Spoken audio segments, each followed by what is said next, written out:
Transportation training for staff who work with residential students on charter buses or state vehicles. Transportation for residential students is usually on Fridays and Sundays.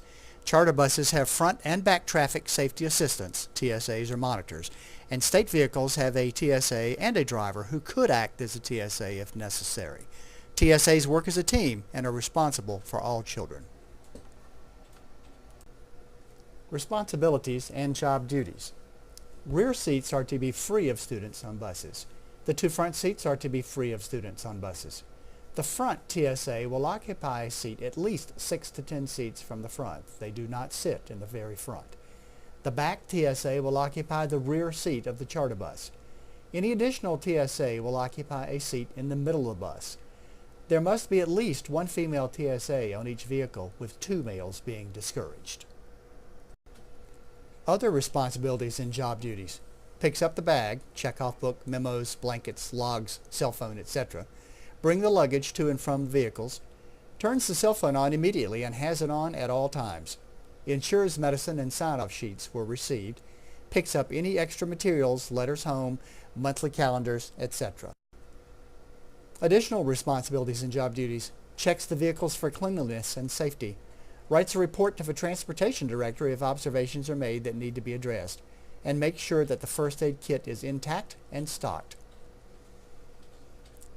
The person also has to check on students as they enter and leave the vehicles. Ensures that male students sit on one side of the bus and girls on the other side. Checks the form or forms indicating if a student is absent, received luggage, if the parents received medicine, money was received or not, and if any other belongings were received. Exits the vehicle at all stops, but stays near the door to sign students out and conduct transfer of materials. Additional responsibilities and job duties include releasing the students only to parents and other authorized people who are listed on the student information sheet provided by the parents or legal guardians, ensuring that the parents receive medicines on Friday, and ensuring that the medicine returns to the health center on Sunday. Communicates with the transportation coordinator or designee should the following problems arise. 1. If no parent shows up. 2. If there's severe weather. 3. If there are delays that would affect estimated time of arrival at the stop. Or 4. If there is an accident. Additionally, that person communicates with the parents and gives parents TSA phone numbers. Determine the time to leave the stops. Collect student money that is in enclosed and marked envelope. Files a written bus report on all incidents within 24 hours.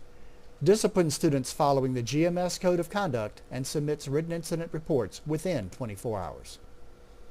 Stands near the center of the bus when the bus stops and the other TSA is off the bus meeting parents. Monitors student sitting habits. Students should not be allowed to hang over the back of the seats, put the knees and feet in the seats, sit on the arms, and put their feet in the aisle. Monitor student games, cameras, magazines, and food brought on the bus. Monitor students drinking of beverages. Monitor students in bathrooms. If a student is in the restroom and unable to unlock the door, the driver can provide a key to unlock the door. It stands between the front of the bus and the student if the student is walking on the bus. Does not give the parents the bus driver's phone number. Additional responsibilities and job duties. When children are on the bus or state vehicle, the TSA should not 1. Read books or play games. 2. Listen to headsets. 3. Sleep. 4. Leave the bus to go to a store or get food for any reason other than an emergency. Or 5. Smoke on or off the bus. After each route is completed, returns the seats to the upright position, picks up big trash, collects clothes and articles left behind on the bus. Finally, substitute monitor procedures. Substitute fills the vacant monitor position in most cases. Other general bus rules and procedures. The vehicles stay only 10 minutes beyond the scheduled time of arrival. If the vehicle is late and arrives at the stop 10 minutes after the designated time, you do not have to wait an additional 10 minutes. The vehicle will not stop en route from stop to stop. The vehicle stops only at designated stops. Students and staff should not engage in conversation with the driver while that person is driving. Students who visit other students must have prior letters of approval in the transportation coordinator's office from both families. The TSAs or students may bring videos, but they must be G or child appropriate and approved by the transportation coordinator prior to the trip. Staff should operate video machine only. All staff will ensure that the vehicle's radio is off and not being used for staff and student use.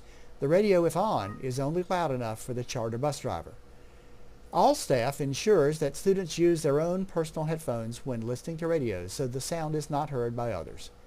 All staff will abide by all DPI, DMV, and GMS rules and policies. Driver responsibilities. The driver will load and unload students' luggage.